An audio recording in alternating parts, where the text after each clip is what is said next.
Salut à vous, croque-lecteurs! Une émission de plus à supporter la voix et le visage de cet horrible présentateur, c'est-à-dire moi-même. Aujourd'hui, nos cuistots vont nous préparer 3 plats d'aussi bonne qualité que pour les émissions précédentes. Alors, pour ce JT, nous avons donc pour commencer le roman de Jean-Philippe Blondel, La Coloc, présenté par Clara. S'ensuit la brochette littéraire Prairie, une chronique réalisée par Louise.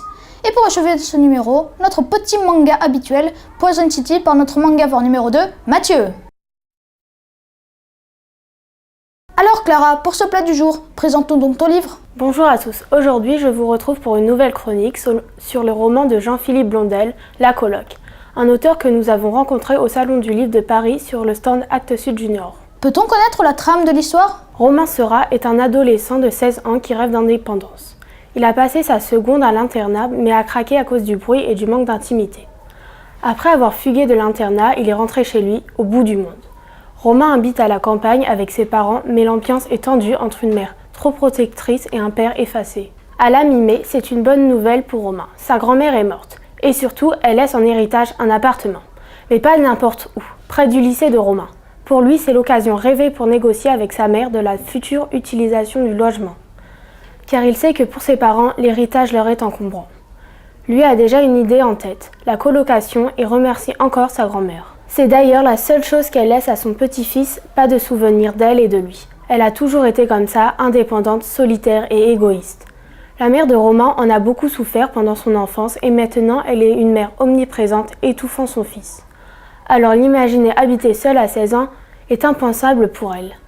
Après de longues négociations avec sa mère, elle craque. En rentrant du travail, elle annonce à son fils que Rémi est intéressé par la colocation. Romain n'est pas très enthousiaste à l'idée de cohabiter avec lui, un geek non sociable à ses yeux. Mais Romain n'a pas le choix et accepte la proposition. Le troisième colocataire est le fils d'Hélène, une amie d'enfance de la mère de Romain. C'est Maxime, l'élève le plus populaire du lycée. Romain l'adore car lui aussi rêve de devenir populaire. Une fois que les colocataires ont été trouvés, le déménagement commence. C'est l'occasion pour Romain de parler à son père qu'il a toujours soutenu pour la colocation. La veille de la rentrée, Rémi, Maxime et Romain sont réunis chez eux. C'est le début d'une nouvelle vie à trois. A-t-on la possibilité d'obtenir l'avis d'une experte? J'ai adoré le roman La Coloc de Jean-Philippe Blondel, publié aux éditions Actes Sud, qui appartient au genre tranche de vie, comme tous ceux de l'auteur. Tout d'abord, le thème abordé de la colocation m'a beaucoup plu. Les colocataires ont tous 16 ans et pour eux, c'est une nouvelle vie en communauté qui commence. En effet, la coloc a beaucoup d'avantages, quitter sa famille, vivre avec des jeunes de son âge, mais aussi des inconvénients comme ils pourront le constater. En effet, Maxime, Rémi et Romain doivent s'adapter au mode de vie de chacun, à leur caractère et à leurs défauts. Mais ils partagent aussi de beaux moments et apprennent à se connaître. Ensuite, rien ne pouvait prédire qu'une telle amitié se crée entre eux, 3 ados complètement différents. En effet, Romain n'a pas eu le choix, ses colocs lui ont été imposés par sa mère, et s'il n'était pas d'accord, la coloc n'existerait pas. Romain ne les connaissait pas vraiment, sauf à travers des préjugés ou une image trop lisse. Ainsi pour Romain, Rémi est un geek insociable. Mais à force de vivre avec lui, il va remettre en question ses jugements et Rémi va se révéler d'être un très bon ami sur qui il pourra compter. Maxime est à l'opposé de cela, un jeune populaire au lycée. Romain l'idolâtrait, mais il va se rendre compte qu'il n'est pas aussi parfait qu'il le croyait. Ils passent ensemble une bonne année entre fêtes, partage et trahison. De plus, le roman aborde le passage à la vie adulte à travers cette colocation. Ainsi, Maxime va devenir indépendant et comme le dit sa mère, il va se rendre compte de la vraie vie, enfin celle des adultes. Enfin, j'ai adoré Romain, le personnage principal que j'ai trouvé très attachant. Tout d'abord, je trouve que la colocation l'a beaucoup changé. Ainsi, il a pris peu à peu confiance en lui. Il recherche l'attention et il découvre les premiers sentiments amoureux. Il va aussi se montrer sociable avec ses colocs pour apaiser les tensions. Pour conclure, j'ai adoré le roman La Coloc de Jean-Philippe Blondel qui raconte une histoire touchante sur un personnage que l'on voit évoluer peu à peu. Évidemment, je vous le recommande, ne ratez pas cette lecture. Bien le bonjour Louise, auras-tu l'extrême amabilité de nous présenter ton livre? Bonjour chers croque-lecteurs, nous nous retrouvons aujourd'hui pour vous parler d'une des séries de Jean-Luc Marcastel que nous avons eu l'honneur d'interviewer au Salon du Livre de Paris. À l'occasion de la sortie du 2e tome de Prairie, je vais revenir sur le premier qui s'intitule Le Monde des 5, publié aux éditions Scrinéo. Et aurais-tu l'encore plus extrême obligeance de nous le résumer? Le 5 août 2014, à 6h30, dans un petit vallon encore assoupi d'un reste de fraîcheur nocturne, Vincent, un lieutenant, et Guillaume, son acolyte, survolent le vallon en hélicoptère. Et pour une bonne raison. Ils ont pour mission de retrouver le laboratoire de son père, dont les recherches portaient sur la miniaturisation, pour récupérer les dossiers de celui-ci. En effet, après l'incident Jenken, le village entier et le laboratoire ont disparu de la carte en moins d'une demi-seconde pendant une nuit de 1994. Arrivés au niveau du vallon, les deux hommes ont pour ordre d'activer le protocole qui les réduira à la taille d'une fourmi. Ainsi, ils n'ont que 16 heures pour retrouver l'algorithme de compression original. Après la compression moléculaire, leur hélicoptère est en train de tomber en chute libre. Les voilà maintenant dans l'univers le plus impitoyable, celui des insectes. Loïs surveillait les danseurs du ciel. Comme tous 5, on lui a appris à se méfier car dans son monde, si on ne veut pas mourir jeune, dévoré par un carapate, surnom donné aux insectes par les 5, il faut surveiller ses arrières. En effet, Prairie n'est pas tendre pour les enfants, sauf à l'intérieur de Forok, la maison des 5. Aujourd'hui est un jour important pour Loïs. En effet, c'est le jour de sa chasse, sa première chasse. Il doit vaincre un adversaire honorable pour en faire son totem. Et alors, il pourra choisir celle dont il arrondirait le ventre, les doux ventres. Et pour finir, peux-tu tout simplement nous donner ton avis ? En effet, Nathan, je dois vous le dire, j'ai vraiment adoré le nouveau roman de Jean-Luc Marcastel qui s'intitule Prairie et qui est très réussi. Tout d'abord, j'ai trouvé que la couverture du roman correspond tout à fait à l'histoire une fois lue. En effet, elle représente un fond avec de l'herbe et un carapate, le brille-pince qui essaye d'attraper un 5. Mais elle transmet aussi une part de mystère qui se trouve élucidée pendant notre lecture. Ainsi, on s'interroge si les carapates vont dominer les 5 et aussi comment ces personnes ont rétréci. Ensuite, ce livre a un genre très particulier, la science-fiction. En effet, Jean-Luc Marcastel nous plonge dès les débuts de l'histoire dans le monde impitoyable et horrible des insectes, où une société violente d'humains microscopiques se calque sur le modèle du règne animal. La morale de ce roman semble évidente, il ne faut pas sous-estimer les plus petits que soi. De plus, l'auteur a rajouté à la fin du roman un bestiaire, qui regroupe tous les insectes de prairie, avec leurs surnoms. Par exemple, le bousier est surnommé le pousse-crotte, la libellule de Vrombemort. Il y a aussi des annexes sur le monde de Prairie que je vous laisserai découvrir. Tout cela offre un véritable petit plus au roman. Enfin, j'ai énormément aimé les deux personnages principaux qui sont Vincent, le fils du chercheur, et Loïs, un 5.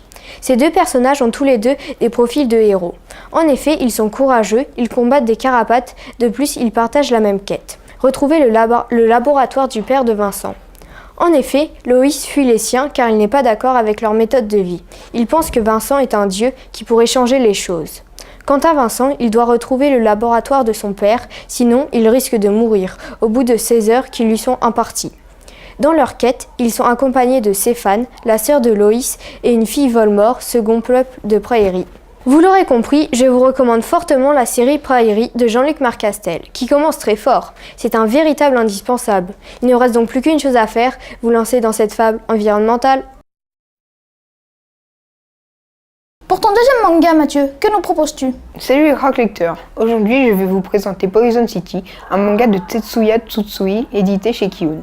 Ce mangaka est un des auteurs fétiches de l'éditeur, dont les mangas Prophecy et Manhole ont eu du succès en France. Peux-tu nous résumer Poison City ? Un homme est retrouvé mort sur la route avec les côtes à l'air libre. En fait, cet acte a été commis par un humain. Le coupable a été identifié et a confirmé qu'il était conscient au moment de l'acte. Apparemment, un virus se propage à toute vitesse. Il force les contaminés à se dévorer mutuellement. Ce virus s'appelle le syndrome de la goule. En fait, cette histoire est l'œuvre d'un mangaka qui se nomme Mikio Ibino et qui va présenter Dark Walker à son éditeur. Celui-ci accepte de le publier dans le magazine Young Jump.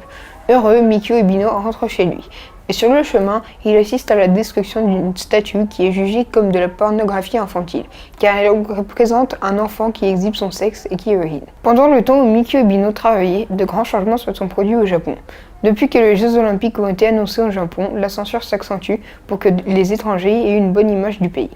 Mais les statues ne sont pas les seules à être censurées. Les mangas sont aussi touchés par ce phénomène et sont classifiés comme ouvrages déconseillés et nocifs. Pour acheter ces mangas, il faut montrer sa pièce d'identité et prouver que l'on a au moins 18 ans. Bref, c'est la fin pour ce manga. Un jour, le magazine chargé de publier Dark Walker reçoit une lettre d'un ancien ministre affirmant que cette série comporte des scènes trop choquantes. À cause de cela, une réunion se tient en urgence pour parler de cette lettre, et aussi pour savoir si le magazine va être censuré. Le pire qui puisse arriver arriva, le magazine Young Jump est rappelé, c'est-à-dire qu'il est retiré de la vente. Après cela, Mikio Ibino va s'excuser auprès de tous les auteurs qui étaient censés être publiés dans ce magazine. Mais ce n'est que le début de ses ennuis. Qu'en est-il de ton avis sur ce seinen manga? J'ai apprécié le seinen manga intitulé Poison City qui appartient au genre de l'anticipation. Il parle d'un Japon dans lequel les Jeux Olympiques de 2020 vont se dérouler. L'auteur a choisi de montrer la censure qui peut exister dans la publication de mangas et voulait mettre en avant la liberté d'expression, sujet d'actualité en 2015. En fait, comme nous le lisons dans la postface de ce manga, l'auteur Tetsuya Tsutsui a découvert par hasard qu'il a été victime d'une censure au Japon sans en être averti. En effet, son manga Man Hall, qui parle d'une épidémie sur un fond d'enquête policière, a été censuré dans le département de Nagasaki au Japon. Les personnes chargées de décider si un manga va être censuré, voire interdit à la vente, ne lisent pas les mangas et ne font que les feuilleter. À cause de cela, ils ont qualifié le manga de nocif pour la jeunesse, pour une scène où un personnage sort mouillé des égouts, ce qu'ils l'ont pris pour du sang. De plus, ce manga m'a aussi plu car on voit la réalité du métier de mangaka, où tout n'est pas simple. Chaque élément est décidé par un conseil qui peut prendre une décision qui détruira l'avenir du manga. Contrairement à Bakuman de Sugumi Uba et Takeshi Obata, où deux jeunes mangakas sont facilement propulsés premiers au classement du magazine Jump. En effet, ces deux mangas sont totalement opposés. Bakuman idéalise les choses alors que dans Poison City c'est tout l'inverse. Tout est rigide et se faire un nom en tant que mangaka est difficile, et la politique japonaise les empêche d'avoir une véritable liberté d'expression. Enfin, un autre aspect m'a semblé positif, c'est que Tsutsui a ajouté le manga créé par son personnage. On voit donc la série Darkwalker qui est considérée comme nocive, alors qu'elle nous semble évidemment gore mais appropriée au manga de zombies. Cette mise en abîme apporte beaucoup en alternant l'histoire du mangaka avec son œuvre. En définitive, le manga Poison City est particulièrement intéressant dans la forme et dans le fond. J'attends le deuxième tome qui sera le dernier avec envie. Et bien voilà, c'en est fini de ce numéro de Croque Lecture. Déjà le 20e. Si vous désirez d'autres chroniques, d'autres chroniqueurs, d'autres bêtisiers, petit clin d'œil à Caroline, rendez-vous sur notre page Facebook, notre chaîne YouTube ou notre blog. A bientôt pour un autre numéro de Croque Lecture.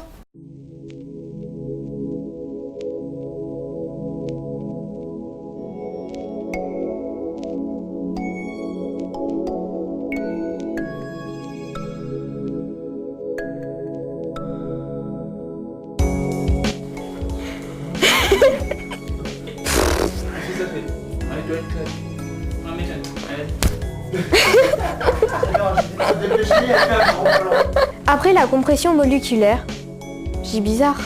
Bah oui, le Graal. Non, je fais pas le chien. Elle est vraiment de rire parce qu'elle doit dire Mais non, parce qu'il est surnommé le pouce-crotte. Par exemple, le